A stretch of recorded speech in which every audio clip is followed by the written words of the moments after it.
Tucumán Radio. Tucumán Radio.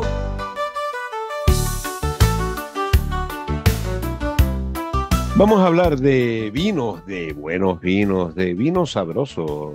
Siempre se ha hablado un poco en ese aspecto de un lenguaje acerca de las catas y a veces pues nos refieren a visiones un poco lo que son estilísticas, pero si hablamos de Presas Ocampo lo que estamos hablando de vinos esos sabrosos que entran bien, que piden otra copa y que acompañan el momento, por no decir una gastronomía extensa, y para qué decir la nuestra, la tradicional, la de nuestros antecesores con esos productos que siempre pues colman y colmatan pues nuestros placeres.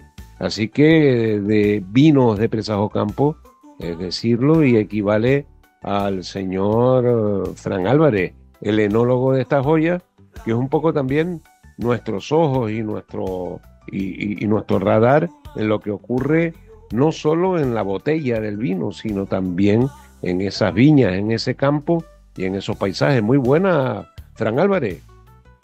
Muy buenos días, ¿qué tal? Oye, siempre un placer hablar contigo, evidentemente.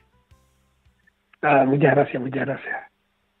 Oye, estamos hablando de eso, de vinos, de Tacoronte Acentejo en este caso, de un vino, el de Presas Ocampo, que cuéntanos, ¿cuál es el eje estructural según tú vas mirando ese deleite de cada una de las variedades y elaboraciones? ¿Qué no puede faltar en todo ese proceso a la hora y resume por favor ese proceso, a la hora de que se consumen esas botellas de vino tan fabulosas? Bueno, yo creo que estamos en esta primavera un poco peculiar. Tenemos un clima que el invierno no termina de irse. Tenemos días un poquito más de calor, otros días un poquito más fríos, nubes, algún chispi.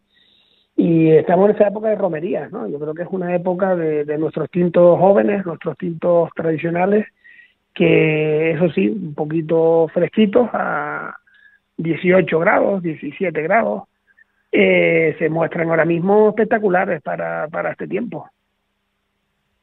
Tenemos la idea siempre, por ejemplo, de maridaje, carnes con vinos tintos sin dudarlo, de vinos tintos, bueno, menos ya de entrada en la época veraniega, ¿no? Y yo creo que estas consignas han ido perdiendo peso a favor de la evidencia, que un vino tinto de Presas Ocampo pues puede ser perfectamente agradable y con la temperatura correcta a lo largo del verano que se nos avecina ya, está ahí a la vuelta de la esquina.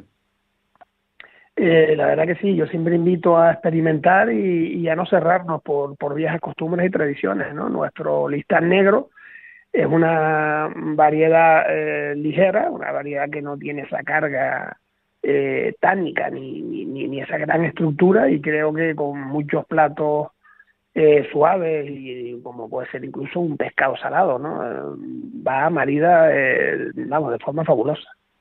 Sí, yo creo, y además tú lo dices, fruta, mucha intensidad y a veces, oye, un pescadito, unas papitas, todo lo que acompaña a esa cocina tradicional, o unas garbancitas y las cosas más, pues yo mismo queso asado con nuestros mojos, ¿no?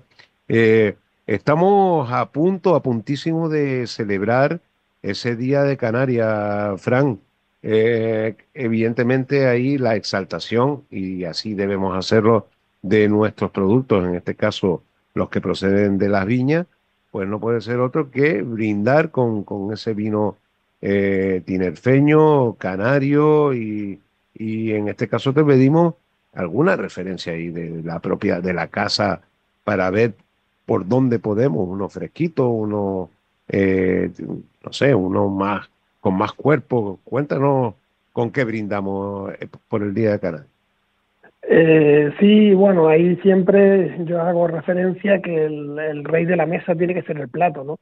Tenemos que decidirnos qué plato vamos a elaborar, qué plato vamos a disfrutar, y entonces ahí es donde tenemos que elegir cuál es el mejor vino que lo acompañe, para que el vino sume, pero nunca nos tape el plato, ¿no? Si el tiempo pues acompaña y tenemos un día cálido, pues yo creo que un blanco seco nos refresca, porque además la Listán blanco y la Marmajuelo, que las variedades con las que elaboramos nuestro blanco seco, tienen una buena acidez, un buen punto de frescor y un buen aroma, y nos pueden refrescar ese día. Y si los días están un poco más fríos y nos vamos a una comida un poco más peso, un poco más de un chuletón o de una carne más elaborada, pues yo creo que el vendimia seleccionada, ¿no? Un listán negro con merlot y syrah y 6 meses de barrica que nos va a contrarrestar el peso de la carne y nos va a mantener bien el sabor en boca. Acabas de mencionar pues esas variedades de uvas con las que se emprende cada elaboración en cada añada. Por ejemplo, no es lo mismo, Fran, y supongo que ahí ustedes los enólogos son pues verdaderos artistas de todo esto y científicos a la vez, de una elaboración con listán blanco y la que tú has dicho con el marmajuelo. Hay que tratarlas de forma diferente, supongo. Sí, sí, por supuesto. Brotan en estados diferentes y maduran en estados diferentes. Hay que vendimiarlas por separado. Y luego haremos el ensamblaje en el momento final, ¿no? Cuando ya los dos vinos han terminado. Le solemos hacer una crianza sobre lías de 3 meses. Y esto pues le aporta más volumen, contrarresta un poco las aristas de acidez y nos dan el vino más redondo, con más volumen. Y ahí en ese momento es cuando haríamos el ensamblaje, ¿no? Siempre al final intentamos repetir el vino más parecido al que se hizo el año anterior. Si el año anterior había una buena madurez y una acidez determinada, pues jugaremos con poner un poquito más o un poquito menos de marmajuelo para parecernos lo más posible, ¿no? Sí, señor. Bueno, esto solo lo saben hacer los expertos, está claro, y bueno, así lo hacen cada día, cada añada. Señor Fran Álvarez, enólogo de Presas Ocampo, hasta la próxima. Muchas gracias. Con Cúrcuma, una producción de Creacción.tv.